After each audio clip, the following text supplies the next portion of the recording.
We're all set.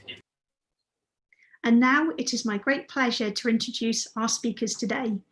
Michelle has developed programs for children all around the world for 15 years and has consulted for school districts and businesses. She specialises in acceptance and commitment training, organisational and behavioural management, and transforming performance via coaching and mentoring. Jacob is a specialist in behavioural analysis, applying principles around the world for over 20 years. He is on a mission to achieve a better environment and culture by transforming individual performance. He has authored Understanding Ethics in Applied Behaviour Analysis, Practical Applications. Both Jacob and Michelle are co-authors for A Scientific Framework for Compassion and Social Justice, Lessons in Applied Behaviour Analysis. Jacob and Michelle, it's my absolute pleasure to introduce you today. Thank you for sharing with us. Thank you so much for that introduction. Thank you for that introduction and welcome everyone. So here's just an overview of what we'll be covering today. We will start with a mindfulness exercise. We've already had such a wonderful introduction, so we're just going to use that time to share a little bit about our why we do this and why it's so important to us. We'll review acceptance and commitment training, also known as acceptance and commitment therapy, better known as ACT. We'll review the 6 core processes of ACT. We'll go through some exercises, the ACT matrix, talk about goal setting, and hopefully have some time for a Q&A at the very end. So just some things to be aware of throughout the presentation. A visual prompt that you might see show up on some of the slides is the drop it like it's hot. That's where we'd like you to throw your questions or comments, feedback in the chat. And above all, we want you to be present. So whatever that means for you, if you need to have a snack or you need to turn your screen off for a moment, run to the loo. I feel like suddenly I have to say loo with our British moderator. But please feel free, we want you to get the most out of this and just be comfortable. This is for you, it's about you, and it's to help you. So above all, just whatever it takes for you to be present, please feel free to do so. So as I mentioned, we'll start with a mindfulness exercise. And this is just a brief exercise. I like this one because you can take it with you anywhere. You can do it at any point in time. You don't have to go through a 30-minute meditation or anything like that. It's very, like I said, you can do it at any point throughout your day. I call this exercise for now. And what I want you to do is just settle into your seat, close your eyes if that makes you comfortable, and just take a few deep breaths. Just arrive in this moment. And just take note of what it is that you're feeling. Whatever the first emotion or sensation that pops up, it might be happiness, it might be frustration, feeling overwhelmed, whatever it is, don't judge it. Just notice it. And just breathe into that feeling.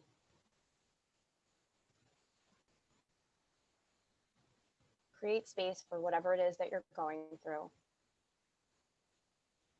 And just say to yourself, I am feeling whatever the emotion is.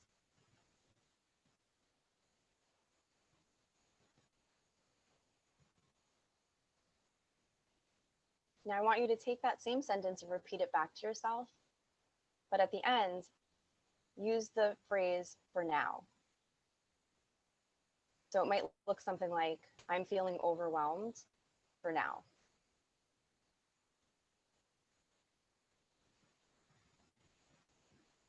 Take a moment just to sit with that feeling of for now, how temporary it is, how fleeting. It's just a gentle reminder that no matter what it is that you're going through, everything is temporary. Nothing is static. It will pass.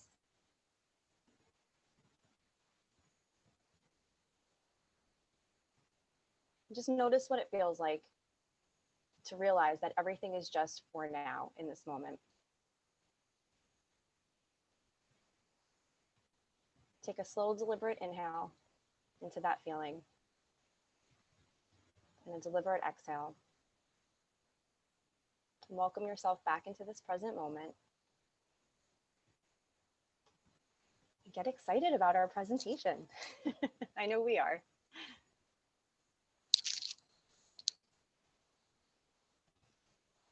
So we were given a beautiful introduction as is. So this is just a moment for us to share our why with you. I fell into, literally, quite literally, acceptance and commitment training, sort of by accident. I was at a conference and had some time to kill, and I just wandered into a talk, and it was about ACT. I knew nothing about it, but I was really intrigued. I was intrigued by what they talked about, and this is the information we're going to share with you today. So I went home and I did my research, and I was hooked. I thought this was like the greatest thing. I couldn't wait to learn more about it. Until I had an epiphany of sorts, and I realized it wasn't just learning about ACT. It was I had to do ACT. I had to live ACT. So I took all of the information, all of that content, and I started applying it to my life. Because the human condition, right? Like it's something we all go through. Life is hard. And situations are always going to pop up. And I was struggling with some things, you know, work related, some personal things. And I noticed as I started applying all of this, these ACT skills and processes to my own life, that I was transforming. I was changing. My relationships were getting better. I was more confident about the things that I was doing or wanted to do. I was really noticing where my barriers were and how to overcome them. And my psychological flexibility, which we'll talk a lot about today, was really increasing. And I thought I was pretty psychologically flexible to begin with. But I noticed like there were things that were holding me back. So I went through a period of time where I really just kind of kept the secret to myself. And I was working hard and people were noticing a change in me. And then it got to the point where I was like, I just have to share this with people. So the people that I supervise, the people that I coach, clients, I really started disseminating this information because I saw the value in it and the utility of it. And here we are today doing just that. I continue to do this work. I'm a strong believer in it. And I value it so much. And the more people that I can share and hopefully touch in some way, shape, or form to help you improve your life in some way means the world to me. It's the biggest gift that I can be given. So that's my why. And I hope you get something out of this content. I'm sure you will, but that's my goal for today.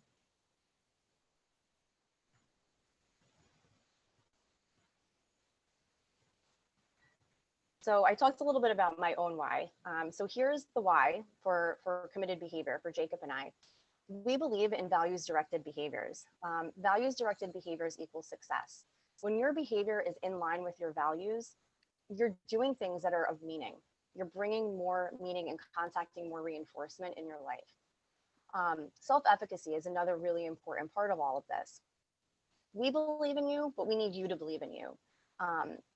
And just like our the name of our business, Committed Behaviors, we know that behaviors equal results, right? If you can identify the right behaviors, you're going to get the right results. So often we set goals for ourselves, they're unrealistic, and we fail, and then we can't figure out why we fail. But if you can identify those right behaviors, you will get the right results. And the thing about behavior is it's really just made up of patterns. It's not static, right? They're just habits that we can change. They're skills that we can learn, replacement behaviors that we can engage in.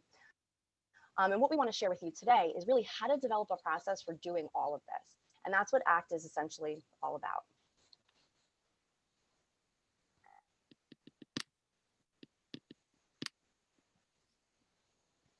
So how do we do that? We focus on finding out what your why is, and we build on it. My why might be different than your why, right? So I need to help you figure out what your why is so that you can be the most successful person that you can be. We figure out what the right desired behaviors are. We build them on sustainable change. In order to be successful, behaviors have to be sustainable and maintained over time. A lot of times what we do is we engage in the wrong behaviors. So we need to find the right behaviors or the replacement behaviors for those behaviors that bring us away from what's important to us. And we do that through goal setting and reinforcement. And the other really critical piece to all of this is self-monitoring. Sometimes we don't know how to check in with ourselves, but it's really important for you to be able to monitor yourself so you know that you're moving in the right direction. So we'll review a lot of this, all of this actually today with you.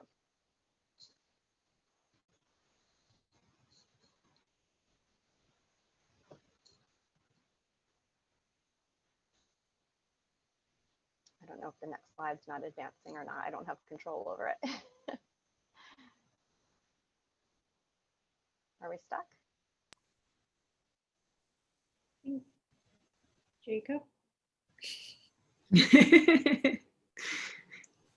Is everything okay? Did we lose him? Black on my screen. Don't see his camera anymore. Oh, He left. all right. Do we have the backup presentation? Oh, Yeah. I guess it was frozen. I have the backup. Hold on.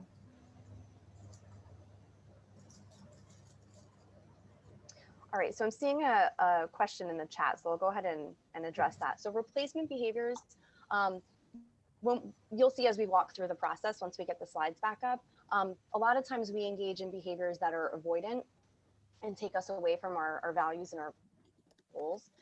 So what we can do is we can identify replacement behaviors for those away behaviors or those avoidant behaviors. And those are behaviors that essentially move us in the right direction and move us towards our goals and our values. Okay, so I think we're back up. We look pretty good. We should be on the next slide, slide 8. Perfect, thank you. Okay, so as I've mentioned, acceptance and commitment training, otherwise known as ACT. And the acronym ACT is all about taking action. So that's intentional. But what we can gain through ACT is we learn to accept our thoughts, our feelings, our emotions, our memories, all of the private events that happen from moment to moment within our minds and our bodies without judgment. You know, so often we have things show up for us and we judge that thought, like I'm a terrible person for feeling that way, or why do I feel this way? It's so stupid. Nobody else feels this way, right? We get a lot of this throughout the day. So ACT helps us to notice these things, accept them for what they are, just thoughts or just sensations, but to be able to do so without judgment. It also helps us to clarify and connect with our values. Values are what give direction to our lives. They're kind of like our compass. And we can set goals that are in support of these values, those replacement behaviors, or committed actions that bring us towards those values. And essentially, we want to be able to take effective action in accordance with those goals and values. And again, we'll talk more and dive more into this as we go through the presentation.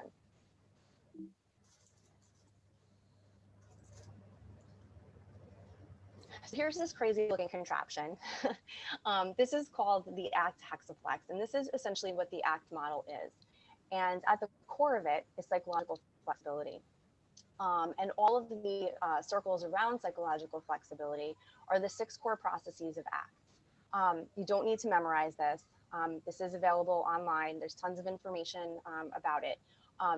But the reason why I wanted this up here is because ACT is not a linear model. So it's not like I have to focus on present moment awareness and then move on to something else before I can gain some type of psychological flexibility. At any given point in any situation in your life, you could be pinging from any one of these areas. Sometimes we might be really stuck in one area and doing really well in another. We're going to dive into each of these individual processes in the next few slides, but this is just what the model looks like. And essentially, I kind of think of this as, have you ever seen that kid's toy? It's like a plastic thing, and you can move it out in all different ways. If the hexaflex were something really tangible, it would be. I feel like it would be that toy. It would just sort of be this thing that's moving. It's always in motion, and it's very flexible. But again, the next slide we'll start diving into each of these core processes. Oh, thank you, Yasa. I don't even know if I could say that right. Hoboserman fear. Yeah, I think that is what I'm talking about. I never knew it actually had a name. Thank you, Megan. Again, this is not a linear model, but just for the sake of the presentation, I'm just going to go through these in this order. So acceptance. When we talk about acceptance, we're just talking about being willing to experience something. A lot of times people get tripped up and they think that acceptance means that I have to like something or I have to be okay with it. It's just noticing that something is there and holding that space for it. For example, somebody might say something like, being a parent is hard, but I'm willing to be there for my kids, right? So they're noticing, they're accepting that being a parent is tough, but they're willing to take all of those emotions, the frustrations, the anxieties that show up with it, and still be present for their children. The next one is cognitive diffusion. This is where we begin to build healthier habits with our thoughts and be able to separate from our thoughts a bit. A good example of this is kind of reframing. You know, I'm thinking or I'm feeling a certain way, and just saying, I'm noticing that I'm having the thought that I'm a bad parent when I say no, instead of it being an absolute thing, like I'm a terrible parent, you know, I'm a terrible mom because I told my child they can't go and do X, Y, and Z thing. So it's just being able to separate having the thought from it being an actual truth.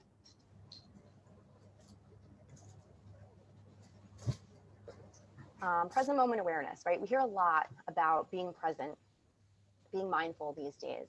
Really, this is a skill. It's a skill that needs to be developed. It's a skill that needs to be worked on consistently all the time, right? And I talked a little bit about self-monitoring in the very beginning. This is just being aware, you know, not being stuck in the past, not perseverating about the future, just monitoring yourself, being available to all of the stimuli that are in your current environment, and not just, you know, being hooked on some other thought or some other situation that's not going on in the present time. The next one is self as context. This one, you hear, you know, again, different terms for, like the transcendent self or the you behind the you. But this is the observing you. This is the you with flexible perspective taking. You know, we tend to give ourselves a lot of labels, right? Like I'm a mom, or, you know, I'm a lawyer. But if you were no longer a lawyer, you know, or if you didn't have kids, would you still be you, right? So this is just the you without all of that fringe, you know, without all of the fluff that we tend to pad ourselves with. Okay, great, thank you. So the next one is contacting your values. This is your why.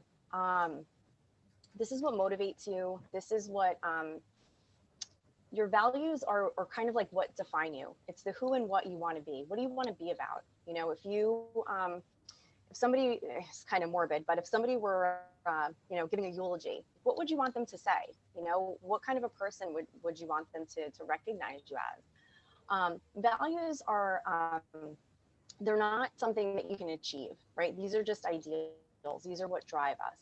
Your committed actions, on the other hand, these are achievable. These are the goals that you set. They're measurable, they're attainable, they're relevant, and they're in line with your values. So these are the behaviors that keep you going towards your values.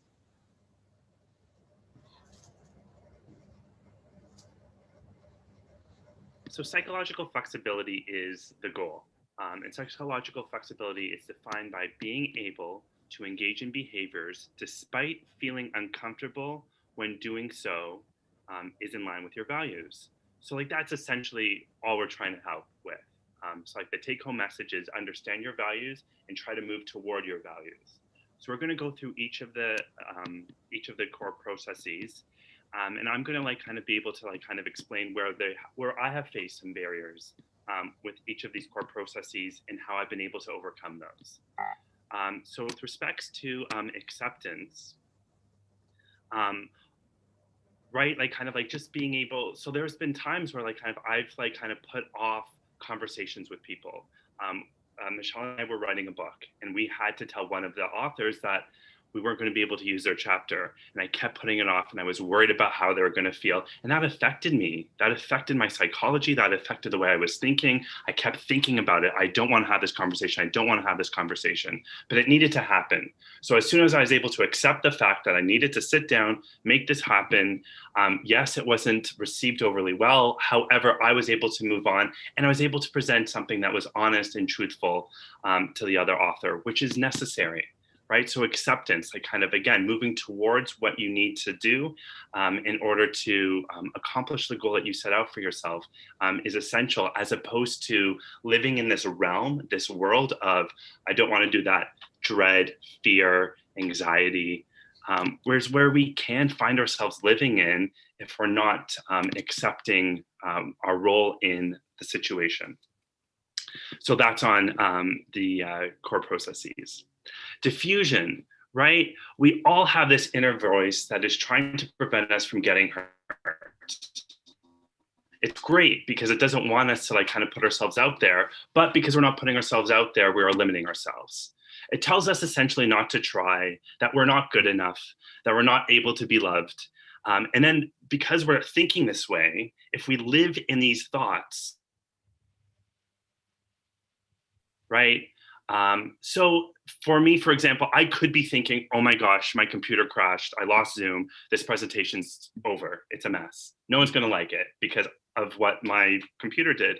Or I could realize that like kind of, no, that did happen. That's in the past. But right now I have this opportunity to share something amazing with everybody. And instead of thinking about the fact that like kind of I was knocked off Zoom for a period of time, I could focus on this, what we're doing right now, which is substantial and has like kind of such great applications for everybody. Right, so that's now on the, with psychological flexibility. Right, and that's another example of being present, right? I'm not a comfortable presenter, but I have something to share.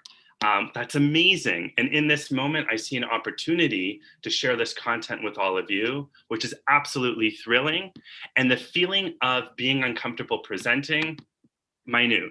It doesn't matter. It's not important, right? What's important is this opportunity to share. Self as context. I spent so much time thinking that my opinion is the only one that matters, that I'm right all the time, that like I don't need to necessarily listen in order to gain other information because I had all the answers within me. And that's empowering in a sense. However, it closed me off from learning and being aware of a better way of doing things. So again, like kind of, even though I feel justified, listening and like kind of not just being responsible for not accepting yourself and like kind of moving away from your thoughts and not being your thoughts and not being your sense of self. Values. Being loved and being loving was important to me. It was something that I valued. However, for the last 3 years of my life, I've moved away from that and I focused on work. And I was like in this mindset where I was like, work, work, work, work, work. If I wasn't working, if I wasn't showing other people that I was working hard, that was paramount. That was like the most important thing in my life, but it wasn't what I valued. I was working against my values. And because I was up against that, I was never able to be really successful, even at work, even though I was putting in crazy hours, because I wasn't contacting my like larger values, right? So I engaged in workaholic behavior, even though that wasn't necessarily what I wanted to accomplish. So in 2020, I made a choice to put work second and put relationships first. And what that looks like is committed action. So what does that look like? You're putting relationships first. Since the beginning of 2020, every week I have a Zoom conference with my siblings because this is a relationship that matters to me. And I recognize that like kind of as I was engaging in work behavior that was focused on work behavior, I didn't know my siblings. They were strangers and there's no reason for that. So engaged in committed action, decided that every week we're gonna have like kind of a weekly Zoom call for an hour. Sometimes they go to 2, sometimes even 3. And my siblings are enjoying it as well. We're just sharing and we're just being present in the present moment, engaged in a committed action to have these weekly conversations. And my work productivity has increased because again, like kind of I'm living more in my values and not focusing solely on work because it's what I feel comfortable doing. It's what I could control. And it's what was safe. So that is the Hexaflex. This is in the handout, so you'll be able to look at this and like kind of reflect on this and kind of see where you are with respect to this. We're going to work this out for you individually, but we're just going to initially talk a little bit more about values.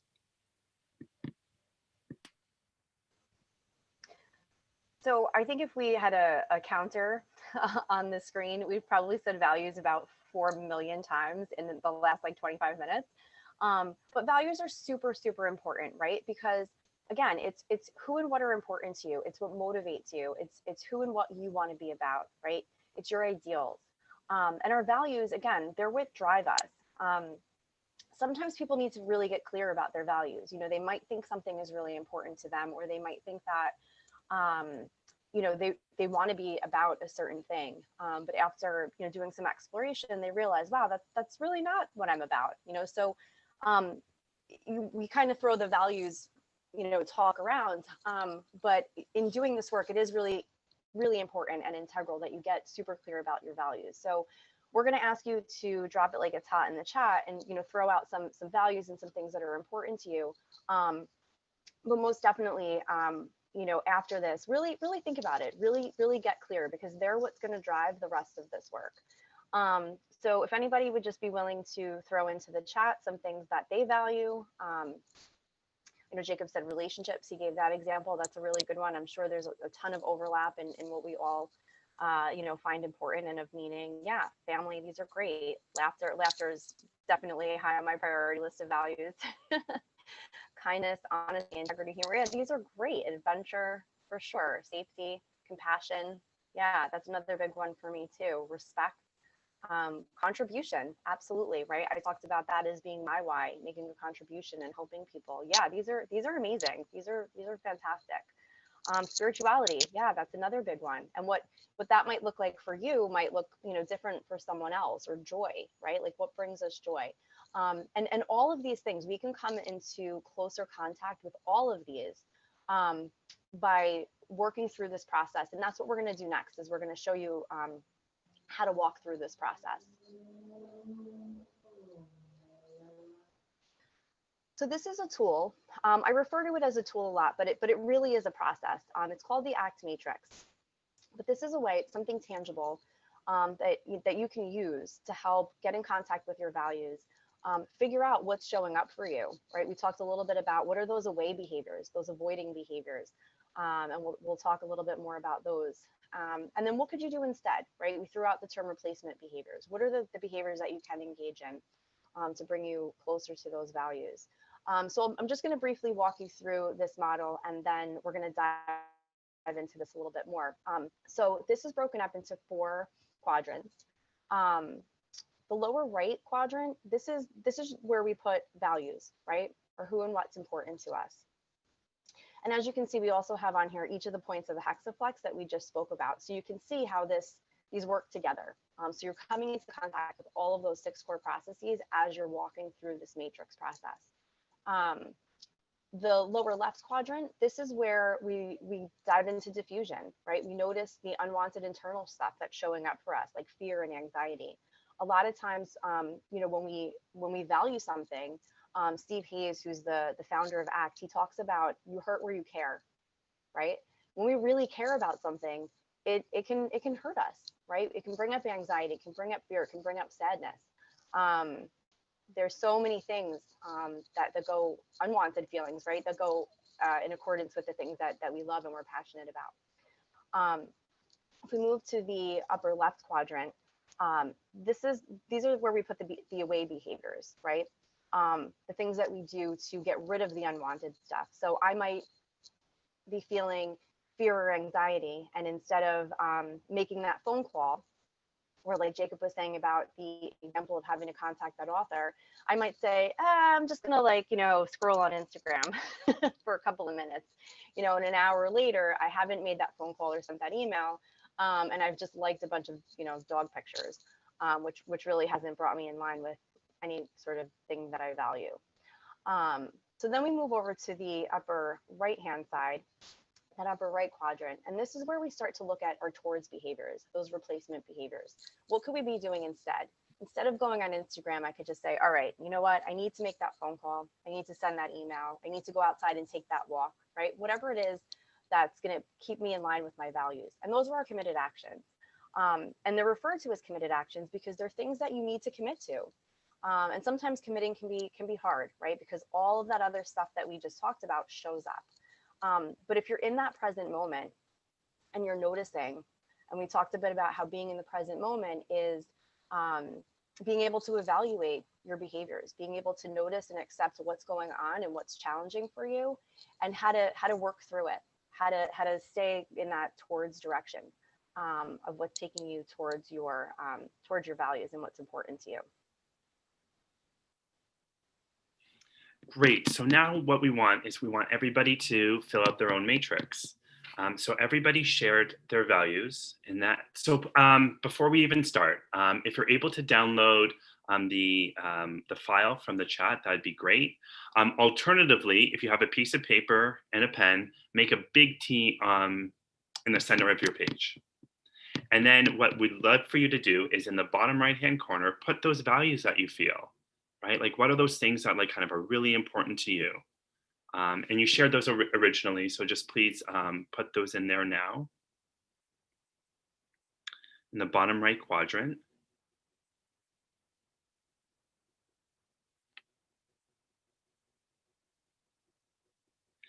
And then now in the bottom left quadrant, where we see diffusion, I want you to choose one of your values, and I want you to write some of the thoughts, some of the fears, some of the anxiety that you come up against that move you away from those values. Like, what are some of those like negative thoughts? Like some that come up for me is that you're not worthy, you're not good enough. This is too hard. If people feel comfortable, you're more than welcome to like kind of write some of those in the chat as well.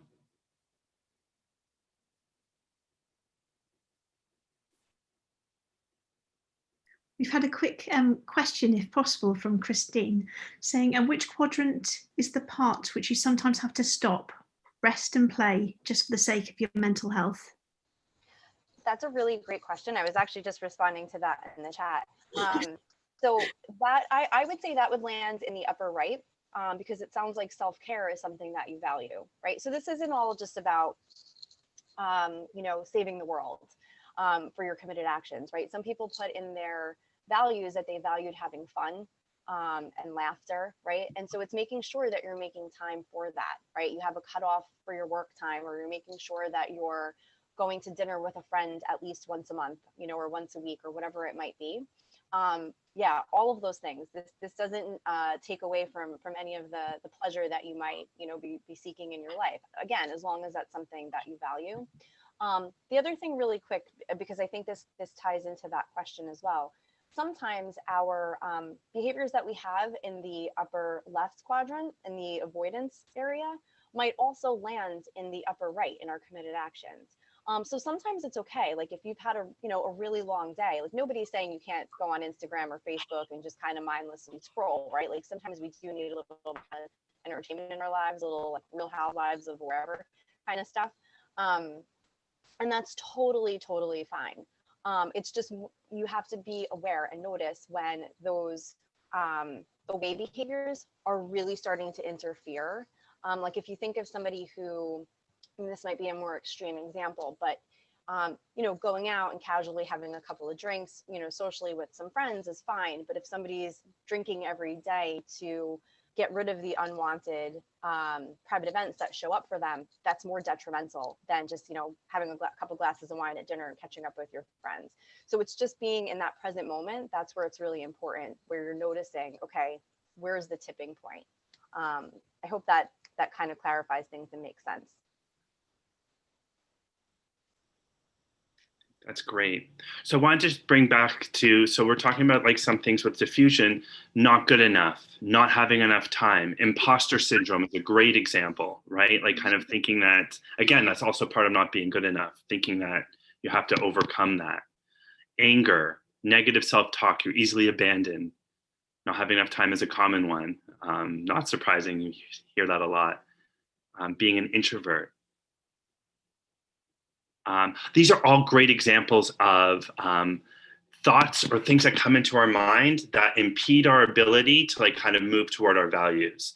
So now I want everybody, again, please in the chat, write down some things, some behaviors that we engage in because of these thoughts, right? So like kind of for being an introvert, what does that look like? Like what behaviors do we engage in that are in line with being an introvert, which is not in line with our values? Not having enough time, what do we engage in behaviorally when we are up against not having enough time, right? For me, when I do not have enough time, I procrastinate. Michelle gave a great example of like kind of scrolling through Instagram, like kind of that's what I do. Like kind of I'm like, worried about time and like I do something, I go on email or I play like kind of some stupid online game that like kind of has no importance or value, but like kind of it's a way for me to escape and like kind of again like kind of perpetuate like kind of this problem, but it's a behavior that I engage in. Not being good enough, like kind of what does that look like behaviorally? We've had some Right, comments like, in the chat window. Sorry. We've had some comments in the chat window. Worried about making mistakes. We complain and blame others. Avoidance. great. Numb myself by binge watching Netflix series. Yes. Feeling guilty because I cannot do it all and would like to be more present. Yes, excellent. These are fantastic. Exactly. Right? Like kind of this is what we do, right? So like kind of we know what we value and those are like kind of we want to move towards that. However, we have these thoughts in our mind that like impede our ability and keep us like kind of moving away from our values. So like, and these are like kind of these behaviors that we say, not being able to say no is a great one. So what do? You say yes to everything. Yes, yes, yes, yes, yes. And then you don't have enough time. It's such a common challenge that we have because we're out to like kind of appear good. We want to look good. And that doesn't necessarily result in us contacting our values unless we are engaging in committed actions, unless we are A, aware of our values, and B, moving towards our values with like kind of committed actions with respect to our behaviors. So we're going to talk a lot about what we put in the upper right-hand quadrant. I wanted to share this pretty briefly. This is a walkthrough of a matrix that we've developed. Some of the values, work-life balance, quality time with family, and self-care. So we focus on work-life balance, which is in yellow. So again, it's the same process. You start in the bottom right-hand quadrant. Now we move to the bottom left quadrant. So work-life balance, some common thoughts and feelings that move away from work-life balance. I'm not focused on my career. I won't get ahead, right? I'm anxious, stressed out, exhausted. These are thoughts that come in because we're trying to like kind of contact a better work-life balance, or some of the behaviors that we're creating as a result of these distressing thoughts and feelings. You bury yourself further in work. This was me. I've done this. Mindless scrolling, binge watching TV, lashing out at family and friends, or not being available for family and friends. This is the way I was living my life. And then what happens? Like kind of you need to be proactive in moving toward your values. Otherwise, you'll live in the world on the left, and that's not the world anybody wants to live in. So how do you do that? You have to engage in committed behaviors. So like kind of how do we do that? Like kind of establish a cutoff time off work, like kind of do some self-care, like kind of map that out. And Michelle's going to go into that in a little more detail right now, actually, on how we can actually contact committed behaviors using SMART goals. So before I briefly mentioned how a lot of times we will set a goal for ourselves, right? Like this New Year's resolution. January 1st, I'm going to go to the gym 7 days a week. I'm going to lose, 15 pounds in a month. We have these like really crazy ideas about what we're going to do and how we're going to do it. And what happens, January 1st rolls around, you go, you hit it hard. And then by like January 3rd, you're tired. You don't want to go, you don't want to do the thing, whatever it is. And then you're like, ugh, I'm just going to give up, right? And it doesn't necessarily have to be the gym. It could be anything. You want to learn a language, you want to travel more, you want to advance in your career, whatever it is. But we kind of set ourselves up for failure if we're not creating SMART goals. So SMART is an acronym for specific, measurable, achievable, relevant, and time bound. So to be specific, you have to think about, what do you want to accomplish? Why do you want to accomplish this? Right? What are the requirements for accomplishing it? Right? And what are the constraints? You have to be aware of what the barriers are. If you don't really have time to go to the gym every morning before work, you're not gonna do it, right? Like you might do it 1 or 2 days, and then, sorry, my computer almost just fell over. It's gonna peter off, right? You want it to be measurable. We talked about self-monitoring. So how are you gonna measure your progress? How are you going to keep track of that and check in with yourself so that you know that you're staying the course? And when will you know that your goal is accomplished, right? What is the end point for you? There's long-term goals, short-term goals, medium-term goals, right? So these are all the things that you want to spell out. And you want it to be achievable. Nobody sets out to fail, right? Like we all want to be successful. We all want to contact that reinforcement. So how can this goal be accomplished? What are the logical steps that I need to take, right? How am I going to measure this? What are the specifics of it? And how relevant is it? You know, is it worthwhile? Is it the right time? It may not always be the right time to start taking on some new self-development project, or any project for that matter. You may not have the resources available. It might be time, it might be money, whatever it is. These are all of the things that you need to look into to make sure that you're setting yourself up for success. Kind of like a recipe, right? You decide, all right, I'm going to make a chocolate cake, and then you get out the eggs, and then you realize you have no butter, and then you're like, oh, I don't even have flour. Oh, okay. Oh, I don't even have icing or sugar. I guess I'm just going to make some scrambled eggs. So you set out to do one thing, and you didn't accomplish it because you didn't set yourself up for success, right? Make that grocery list, get to the store, do all the things. And you also want it to be time bound, right? Thinking about how long is it going to take to accomplish this? When do I need to accomplish this by, right? Like, is there a certain date that you need to accomplish this by? And when are you going to work on the goal, right? You have to set aside time. For example, I wanted to brush up on my Spanish and Italian. So every morning while I have coffee, I'm on Duolingo, and I do 3 lessons in Italian, I do 3 lessons in Spanish.